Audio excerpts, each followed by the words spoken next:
नमस्कार एस्पिरेंट्स। आज के इस डेटा ड्रिवन एनालिसिस में आपका स्वागत है। आज हम एक ऐसे टॉपिक पर बात करने वाले हैं ना, जो लिटरली आपके करियर का पूरा गेम बदल सकता है। आज हमारा फोकस होगा हिस्टोरिकल डेटा का यूज करके 2026 असिस्टेंट लोको पायलट भर्ती के लिए सबसे रणनीतिक और सेफ आरआरबी जोन को डिकोड करना। Vacancy, rank, cut off, safe और अनसेफ जोन का पूरा गणित आज हम गहराई से समझेंगे। तो चलिए बिना किसी देरी के सीधे इस एनालिसिस में गोता लगाते हैं। देखिए, फॉर्म भरते समय सबसे पहली और सबसे बड़ी टेंशन क्या होती है? जोन का सिलेक्शन, राइट। देश भर में 21 अलग अलग आरआरबी जोन्स हैं और ये सिर्फ एक बॉक्स टिक करने वाली बात नहीं है। ये एक ऐसा डिसीजन है जिसपे आपकी पूरी मेहनत टिकी है। गलत जोन चुन लिया तो सालों की तैयारी पानी में जा सकती है, और अगर सही जोन चुन लिया तो कम स्कोर में भी आपकी सीट पक्की हो सकती है। अब दांव पर क्या लगा है, जरा इस नंबर को देखिए, 11,127। ये 2026 के लिए टोटल एएलपी वैकेंसीज हैं। हाँ, 2025 से संख्या थोड़ी ज्यादा जरूर है, लेकिन हम सब जानते हैं कि कंपटीशन हर साल किस लेवल पर बढ़ रहा है। इतने सारे कैंडिडेट्स और लिमिटेड सीटें, मतलब सिर्फ पढ़ाई से काम नहीं चलने वाला बॉस। आपकी फॉर्म भरने की स्ट्रेटेजी भी एकदम पिन पॉइंट होनी चाहिए। तो आज के सेशन का एजेंडा एकदम क्लियर रखते हैं।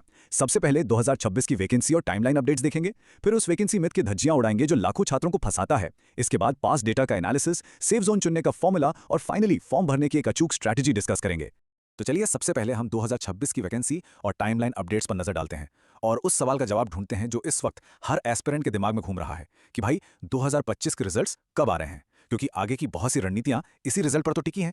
आप जरा रेलवे रिक्रूटमेंट बोर्ड के काम करने के पैटर्न को डिकोड करते हैं। देखिए, सेक्शन कंट्रोलर की आंसर की आई 8 मई को, उसके ठीक 5 दिन बाद यानी 13 मई को जेई की आंसर की आ गई, जो कि एग्जाम के 77 दिन बाद आई। अब इस क्रोनोलॉजी को समझिए।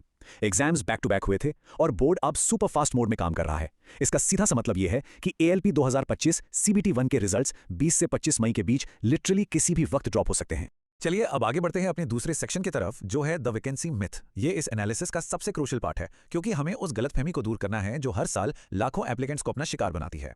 होता क्या है ना, आम धारणा यह है कि सिकंदराबाद या मुंबई जैसे जोन जहां सबसे ज्यादा वैकेंसी दिखती हैं, वो सबसे सेफ हैं। बड़े नंबर्स देखे नहीं कि बस वहीं अप्लाई कर दिया। लेकिन डेटा की रियलिटी एकदम अलग कहानी बताती है।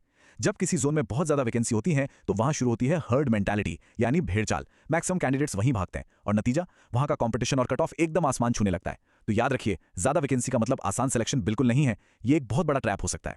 अब आप सोच रहे होंगे कि अगर ज्यादा वैकेंसी वाले जोन सेफ नहीं हैं, तो फिर सेफ जोन हैं कौन से? इसका जवाब हवा में तीर चलाने से नहीं मिलेगा। हम सीधे 2024 और 2025 की परीक्षाओं के कट ऑफ डेटा का गहराई से एनालिसिस करेंगे और असली स्वीट स्पॉट खोज निकालेंगे। और ये डेटा शानदार तरीके से एकदम क्लियर कर देता है कि असली खजाना कहां छुपा है। एएलपी 2024 को देखिए, भोपाल और चंडीगढ़ की कट ऑफ सबसे कम रही, जबकि 21 जोन में उनकी वैकेंसी रैंक 14वीं से 19वीं के बीच थी। टेक ग्रेड 1 में बेंगलुरु और चेन्नई लो कट ऑफ जोन रहे, जिनकी रैंक 10वीं से 20वीं थी। और अभी हाल ही के जेई सिविल 2025 में भी डिट्टो यही ट्रेंड दिखा। सिलीगुड़ी और बेंगलुरु की कट ऑफ सबसे कम गई और उनकी वैकेंसी रैंक 13वीं से 16वीं थी। पैटर्न देख रहे हैं आप? सबसे कम कट ऑफ वाले जोन वो नहीं है जो वैकेंसी में टॉप पर हैं, बल्कि वो हैं जो रैंकिंग में मिडिल से लेकर नीचे की तरफ आते हैं। तो यहां से हमें एक सॉलिड गोल्डन रूल मिलता है। रूल ये है कि कुल वैकेंसी में 10वें से 18वें नंबर पर रहने वाले जोन्स लगातार सबसे कम कट ऑफ देते हैं। और ये कोई इत्तेफाक या तुक्का नहीं है, ये एक प्रूवन डेटा पैटर्न है। जो एस्पिरेंट्स इस स्ट्रैटेजी को समझ लेते हैं ना, उन्हें बाकी भीड़ के मुकाबले एक बहुत बड़ा एडवांटेज मिल जाता है। अब इस थ्योरी को सिर्फ थ्योरी नहीं रहने देते। चलिए देखते हैं कि कैसे हम इस फॉर्मूले को 2026 की 11,127 वैकेंसीज के लिए अप्लाई कर सकते हैं और अपने लिए एक परफेक्ट सेफ जोन चुन सकते हैं। तो जब हम इस 10वीं से 18वीं वैकेंसी रैंक वाले फॉर्मूले को लगाते हैं तो कुछ बहुत ही खास जोन निकलकर सामने आते हैं। मालदा, बिलासपुर, भोपाल, जम्मू, बैंगलोर, चंडीगढ़, चेन्नई और अहमदाबाद। करंट डेटा के हिसाब से ये जोन इस वक्त आपके लिए सबसे सुरक्षित दांव साबित हो सकते हैं। लेकिन यहां एक बहुत बड़ी वार्निंग है। एक्सट्रीम लो जोन, यानी जो लिस्ट में बिल्कुल निचले पायदान पर है, उनसे बचकर रहना है। जैसे तिरुवनंतपुरम में सिर्फ 64 वैकेंसीज हैं या मुजफ्फरपुर में 42। इतनी कम वैकेंसी में थोड़ी सी भी उलटफेर हुई ना, तो कट ऑफ खतरनाक लेवल पर जंप कर सकती है। इसलिए मिडिल से लोअर के बीच रहें, एकदम बॉटम पर बिल्कुल नहीं। तो अब हमने डेटा और फॉर्मूला दोनों समझ लिया है। 14 जून फॉर्म भरने की लास्ट डेट है, लेकिन हमें जल्दबाजी नहीं करनी है। आइए देखते हैं आपकी फाइनल अचूक फॉर्म फिलिंग स्ट्रैटेजी क्या होनी चाहिए। इस 4 स्टेप एक्शन प्लान को बिल्कुल ध्यान से सुनिएगा। स्टेप 1, अभी अपनी एप्लीकेशन प्रोसेस को रोक दीजिए और 20 से 25 मई तक का वेट कीजिए। स्टेप 2, जैसे ही एएलपी 2025 सीबीटी 1 का रिजल्ट आता है, तुरंत नए कट ऑफ को एनालाइज कीजिए और देखिए कि हमारा 10 से 18 रैंक वाला फॉर्मूला वहां कैसे फिट बैठ रहा है।